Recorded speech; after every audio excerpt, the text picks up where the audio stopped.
ভাই এটা খুব বিশ্রী লাগে, আমারও ক্লাস 2 বাচ্চা দেখা আরো সুন্দর। এই বাংলায় হবে না অ্যাকশন টু অ্যাকশন। আন্দোলন চলবে সংসদে, আন্দোলন চলবে রাজপথে। দর্শক, বাংলাদেশের রাজনীতির ভেতরে ভেতরে এমন এক নীরব এবং ভয়ঙ্কর ভূকম্পন শুরু হয়েছে যা হয়তো খালি চোখে এই মুহূর্তে দেখা যাচ্ছে না, কিন্তু এর তীব্রতা যে কোনো মুহূর্তে পুরো দেশের রাজনৈতিক মানচিত্রকে ওলটপালট করে দেওয়ার জন্য যথেষ্ট। আজকের দিনে বাংলাদেশের সবচেয়ে বড় আলোচনার বিষয়বস্তু হয়ে দাঁড়িয়েছে একটি বিশেষ শব্দ, গুপ্ত। অনেকে গুপ্ত সুপ্ত আরো কত কিছু বলে রে ভাই, এগুলার কোনো সীমানা নাই। কেন হঠাৎ করে দেশের অন্যতম বৃহৎ রাজনৈতিক দল বিএনপি এই গুপ্ত রাজনীতি বা আন্ডারগ্রাউন্ড পলিটিক্সের জিকির শুরু করেছে? কেন হঠাৎ করে তারা একটি বিশেষ ছাত্র সংগঠন অর্থাৎ বাংলাদেশ ইসলামী ছাত্র শিবিরকে নিয়ে এত চরম আতঙ্কে ভুগছে? যেখানে বিএনপির মতো একটি বিশাল জনসমর্থন পুষ্ট দল সারা দেশে নিজেদের আধিপত্য বিস্তার করে আছে, সেখানে কেন তাদের শীর্ষ নেতাদের রাতের ঘুম হারাম হয়ে যাচ্ছে শিবিরের নীরব উত্থান দেখে? আজ দেশ নিউজ 24 এর এই অত্যন্ত এক্সক্লুসিভ, গভীর এবং শ্বাসরুদ্ধকর মেগা ইনভেস্টিগেটিভ বিশ্লেষণে আমরা বাংলাদেশের রাজনীতির এই অজানা এবং অন্ধকার দিকটি উন্মোচন করব। আমরা দেখব পর্দার আড়ালে আসলে কাদের কি চাল চলছে, কেন সেকুলার এস্টাবলিশমেন্ট এবং লিবারেল মিডিয়াগুলো ওয়াশিংটনে ভুল বার্তা দেওয়ার জন্য মরিয়া হয়ে উঠেছে এবং কেন বিএনপি শিবিরের এই গুপ্ত উপস্থিতিকে নিজেদের অস্তিত্বের জন্য সবচেয়ে বড় হুমকি হিসেবে মনে করছে। নিজেই যারা গুপ্ত হয়ে উদাও হয়ে গিয়েছিল বছরের বছর, যারা মজলুমদেরকে বলে এরা নাকি গুপ্ত আর সুপ্ত।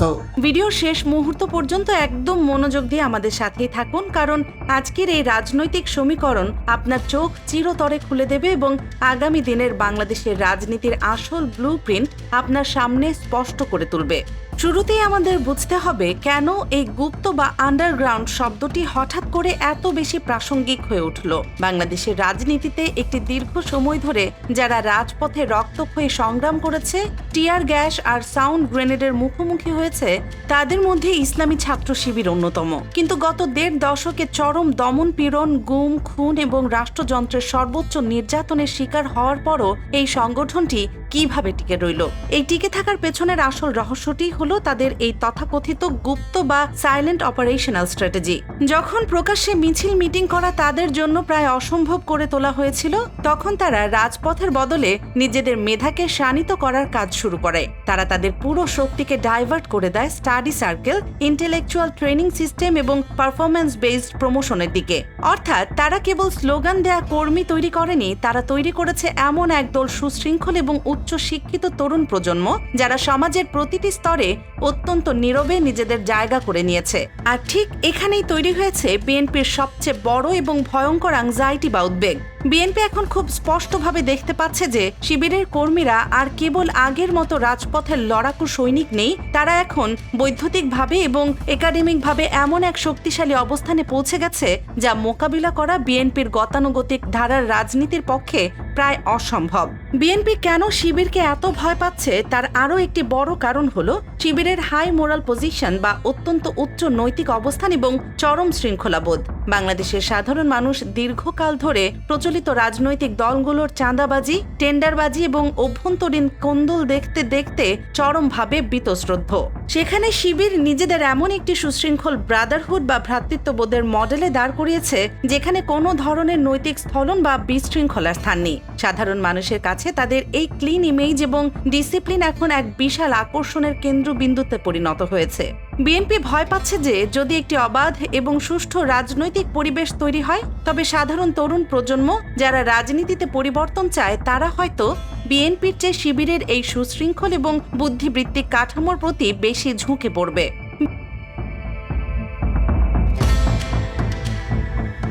বিএনপির এই ভয়ের পারদ আরও কয়েক গুণ বাড়িয়ে দিয়েছে শিবিরের বর্তমান নেতৃত্বের মেধা এবং তাদের প্রগতিশীল চিন্তাধারা। ফেসবুক বা অন্যান্য সোশ্যাল মিডিয়ায় শিবিরের তরুণ নেতাদের অত্যন্ত গোছালো, লজিক্যাল এবং প্রগতিশীল পোস্টগুলো দেখে দেশের লিবারেল মিডিয়া এবং সেকুলার এলিটরাও রীতিমতো হতবাক। তারা বুঝতে পারছে না যাদের তারা এতদিন মৌলবাদী ট্যাগ দিয়ে দ্বিতীয় শ্রেণীর নাগরিক বা সেকেন্ড ক্লাস সিটিজেন হিসেবে কোণঠাসা করে রাখার চেষ্টা করেছিল, তারা কিভাবে এত আধুনিক এবং বুদ্ধিবৃত্তিক ভাষায় কথা বলছে। আর ঠিক এই জায়গাতেই প্রবেশ করেছে বাংলাদেশের রাজনীতির আরেক বড় খেলোয়াড় এলিট সেকুলার এস্টাবলিশমেন্ট এবং কিছু নির্দিষ্ট লিবারেল মিডিয়া। এই সেকুলার এস্টাবলিশমেন্ট দীর্ঘকাল ধরে বাংলাদেশের ক্ষমতার কেন্দ্রবিন্দুতে বসে আছে। তারা সবসময়ই একটি বিশেষ ন্যারেটিভ বা বয়ান তৈরি করে এসেছে যে ইসলামপন্থীরা বা প্র্যাকটিসিং মুসলিমরা ক্ষমতায় আসলে দেশ রসাতলে যাবে। তারা পশ্চিমা বিশ্বকে, বিশেষ করে আমেরিকাকে সব সময় একটি জুজুর ভয় দেখিয়ে এসেছে। এখন যখন তারা দেখছে যে শিবির অত্যন্ত নীরবে এবং বুদ্ধিবৃত্তিকভাবে সমাজের প্রতিটি স্তরে নিজেদের শক্ত অবস্থান তৈরি করে ফেলছে, তখন তারা চরম আতঙ্কে ভুগছে। এই সেকুলার এলিটরা এখন মরিয়া হয়ে চেষ্টা করছে ওয়াশিংটন এবং পশ্চিমাদের কাছে একটি নতুন ভয়ঙ্কর বার্তা পৌঁছাতে। তারা বোঝানোর চেষ্টা করছে যে এই গুপ্ত নেটওয়ার্ক আসলে এক বিশাল ইসলামিস্ট বা চরমপন্থী উত্থানের পূর্বাভাস। তারা পশ্চিমা বিশ্বকে বোঝাতে চাইছে যে যদি এখনই এই নীরব উত্থানকে থামানো না যায়, তবে বাংলাদেশের সেকুলার চরিত্র চিরতরে মুছে যাবে। কিন্তু মজার বিষয় হলো, শিবিরের এই নতুন প্রজন্মের রাজনৈতিক ভাষা, তাদের ডেমোক্রেটিক মূল্যবোধ এবং তাদের মানবাধিকারের প্রতি যে স্পষ্ট এবং জোরালো কমিটমেন্ট, তা এই সেকুলারদের সমস্ত বয়ানকে একেবারে ধূলিসাৎ করে দিচ্ছে। এই পুরো রাজনৈতিক সমীকরণে বিএনপির অবস্থান এখন একটি চরম দ্বিধা এবং অস্বস্তির মধ্যে রয়েছে।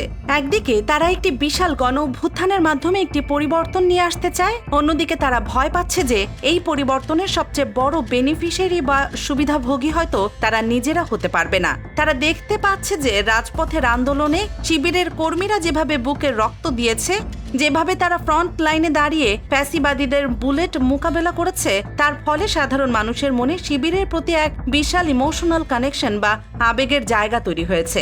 এই আবেগকে বিএনপি কোনোভাবেই অস্বীকার করতে পারছে না, আবার পুরোপুরি গ্রহণও করতে পারছে না।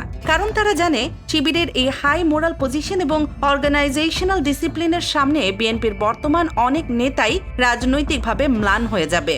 তাই বিএনপি এখন অত্যন্ত সুকৌশলে এই গুপ্ত রাজনীতির জিকির তুলে সাধারণ মানুষ এবং পশ্চিমাদের মনে একটি ভয়ের বীজ বপন করার চেষ্টা করছে। তারা বোঝাতে চাইছে যে শিবির প্রকাশ্যে যা বলছে, ভেতরে ভেতরে তারা অন্য কোনো বিশাল এবং ভয়ঙ্কর এজেন্ডা নিয়ে কাজ করছে। কিন্তু এই গুপ্ত ন্যারেটিভ কি সত্যিই ধোপে টিকবে? বাংলাদেশের বর্তমান তরুণ প্রজন্ম এখন অনেক বেশি সচেতন এবং প্রযুক্তিগতভাবে অনেক এগিয়ে। তারা এখন আর কোনো দলের অন্ধ অনুসারী নয়। তারা নেতাদের কাজ, তাদের নৈতিক অবস্থান এবং তাদের রাজনৈতিক ভাষা অত্যন্ত সূক্ষ্মভাবে বিশ্লেষণ করে। এই তরুণ প্রজন্ম দেখছে যে কারা আসলে দেশের জন্য নিঃস্বার্থভাবে কাজ করছে আর কারা ক্ষমতার জন্য লালায়িত হয়ে আছে। শিবিরের স্টাডি সার্কেল, তাদের বুদ্ধিবৃত্তিক প্রশিক্ষণ এবং সমাজের প্রান্তিক মানুষের সাথে তাদের যে নিবিড় সংযোগ, এগুলো কোনো একদিন তৈরি হয়নি। দীর্ঘ 15 বছরের চরম নির্যাতনের মুখে দাঁড়িয়ে তারা নিজেদের এই বিশাল এবং ইস্পাত কঠিন নেটওয়ার্ক তৈরি করেছে। তারা যখন আন্ডারগ্রাউন্ডে ছিল, তখন তারা কেবল আত্মগোপন করেনি, বরং নিজেদেরকে আরো শানিত করেছে। আর এটাই হলো তাদের সেই আসল গুপ্ত শক্তি, যাকে আজ বিএনপি থেকে শুরু করে দেশের পুরো এলিট সেকুলার এস্টাবলিশমেন্ট সবচেয়ে বেশি ভয় পাচ্ছে। তারা ভয় পাচ্ছে কারণ এই শক্তির কাছে কোনো অস্ত্র নেই। এই শক্তির কাছে আছে মেধা, যুক্তি এবং অবিচল ইমানি শক্তি, যা কোনো বুলেট বা টিয়ার গ্যাস দিয়ে দমন করা সম্ভব নয়। দর্শক, বাংলাদেশের রাজনীতির এই নতুন এবং শ্বাসরুদ্ধকর সমীকরণ আমাদের এক সম্পূর্ণ অজানা ভবিষ্যতের দিকে নিয়ে যাচ্ছে। একটি রাজনৈতিক দল দীর্ঘ 15 বছর ধরে রাষ্ট্রযন্ত্রের সর্বোচ্চ নির্যাতনের শিকার হওয়ার পরও কিভাবে এত শক্তিশালী, এত সুশৃঙ্খল এবং এত বুদ্ধিবৃত্তিকভাবে পরিণত হয়ে ফিরে আসতে পারে, তা সত্যিই পুরো বিশ্বের রাজনৈতিক বিশ্লেষকদের জন্য এক বিশাল গবেষণার বিষয়। বিএনপি কি তাদের এই গুপ্ত জিকির দিয়ে শিবিরের এই অপ্রতিরোধ্য উত্থানকে থামাতে পারবে, নাকি দেশের তরুণ প্রজন্ম বিএনপির এই পুরো প্রোপাগান্ডাকে ছুঁড়ে ফেলে দিয়ে নতুন এক রাজনৈতিক শক্তির উত্থানকে স্বাগত জানাবে? এলিট সেকুলার এস্টাবলিশমেন্ট এবং লিবারেল মিডিয়াগুলোর এই ওয়াশিংটন কেন্দ্রিক ভয়ের রাজনীতি কি এবার ব্যর্থ হতে চলেছে? আপনাদের অত্যন্ত সাহসী, গঠনমূলক এবং বিশ্লেষণধর্মী মতামত অবশ্যই নিচের কমেন্ট বক্সে বিস্তারিত লিখে জানাবেন। আপনাদের প্রতিটি মন্তব্য আমাদের ভবিষ্যতের খবর বিশ্লেষণে নতুন দিক নির্দেশনা এবং অনুপ্রেরণা দেয়। আন্তর্জাতিক রাজনীতি, দেশের অভ্যন্তরীণ ক্ষমতার স্নায়ুযুদ্ধ এবং খবরের পেছনের এমন সব চরম এক্সক্লুসিভ খবরের বস্তুনিষ্ঠ, নির্ভীক ও ইনভেস্টিগেটিভ মেগা বিশ্লেষণ সবার আগে পেতে আপনাদের প্রিয় এবং সবচেয়ে নির্ভরযোগ্য নিউজ চ্যানেল দেশ নিউজ 24 এখনই সাবস্ক্রাইব করুন এবং বেল আইকনটি বাজিয়ে দিন। দেশের রাজনৈতিক ময়দানে এই রুদ্ধশ্বাস এবং ভয়ঙ্কর সমীকরণটি সবাইকে জানাতে এবং সচেতন করতে ভিডিওটি সোশ্যাল মিডিয়ায় বেশি বেশি শেয়ার করুন। দেখা হবে আগামীকালের নতুন কোনো ইনভেস্টিগেটিভ ভিডিওতে, খবরের নতুন কোনো অন্ধকারে আলো ফেলতে। সে পর্যন্ত সবাই সাবধানে থাকবেন, দেশের প্রতিটি রাজনৈতিক চাল সম্পর্কে সচেতন থাকবেন। আল্লাহ হাফেজ।